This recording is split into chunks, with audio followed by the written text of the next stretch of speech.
Usually when we talk about health issues, we expect this, like, loud alarm bell, right? You touch a hot stove, your hand pulls back, and you feel that pain instantly. It's a very clean cause and effect. Right, yeah.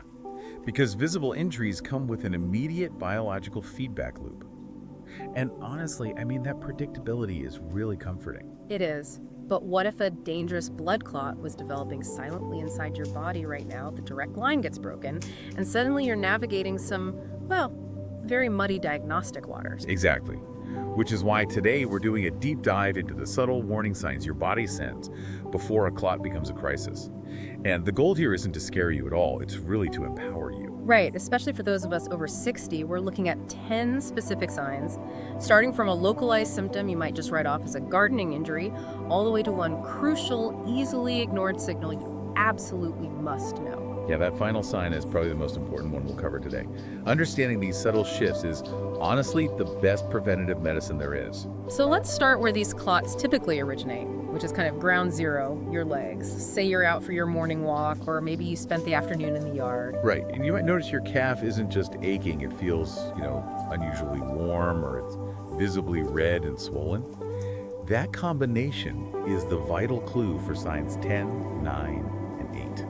But wait, how do we avoid panicking over a simple muscle strain? I mean, a lot of older adults might just think, oh, I pulled a muscle pulling weeds. Well, a pulled muscle has a clear mechanical cause, right? You lifted something heavy or you stepped wrong. But if the ache appears out of nowhere and it's paired with that warmth and swelling in just one leg, that's a major red flag. Oh, so the asymmetry is the giveaway here. If one leg is acting completely differently than the other, we shouldn't just brush it off as a normal part of aging. Exactly. You have to look for that cluster of symptoms happening together. But if that localized inflammation in the leg actually breaks loose, the danger shifts dramatically, doesn't it?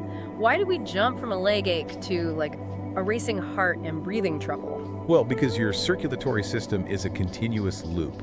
It's like a traffic jam moving from a quiet side street right onto the main interstate. Wow, that's a great way to picture it.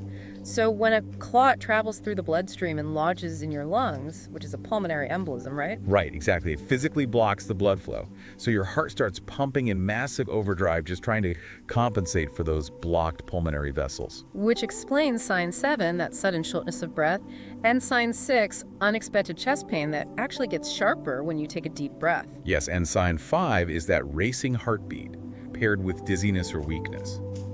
Your heart and lungs are basically panicking because the highway is blocked. You might even see sign 2, which is a sudden cough, sometimes bringing up blood. That is definitely terrifying. So it's a systemic reaction to a physical blockage. It is.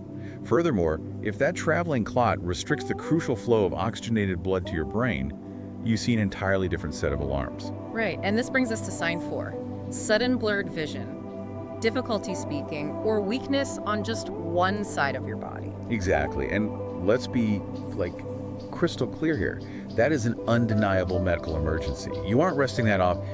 You are calling for help immediately. Right, do not wait on that.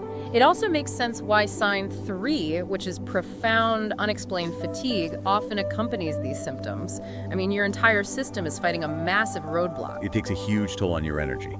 Which actually brings us to the most vital, yet easily ignored warning sign of all. Sign number 1. Yes, the big reveal. We've talked about the physical mechanics, but this last one is really purely intuitive, isn't it? It really is. Sign 1 is simply trusting your instincts. If something feels seriously wrong in your body, like a deep, unshakable sense that your baseline is off, do not wait. Even if you can't articulate exactly what it is. Exactly. You've lived in your body for decades. You are its absolute best diagnostician.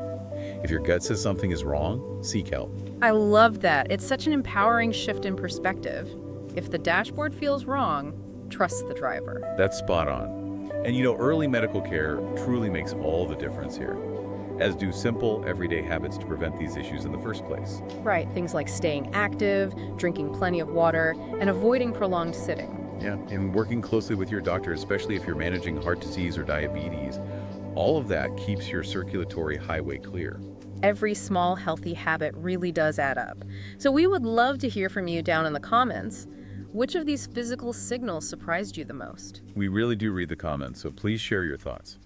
And if you found this breakdown helpful in translating your body's signals, make sure you like, subscribe, and turn on notifications for more trusted, healthy aging content. Thank you for being part of our community and letting us be part of your wellness journey, which leaves us with this final question to think about today. Oh, I'm curious what this is. Well, if our bodies are this incredibly skilled at sending us subtle, life-saving signals about things like blood clots, what other silent messages might your body be trying to tell you today that you've been tuning out? Maybe it's time to stop expecting a loud alarm bell and start listening to the whispers.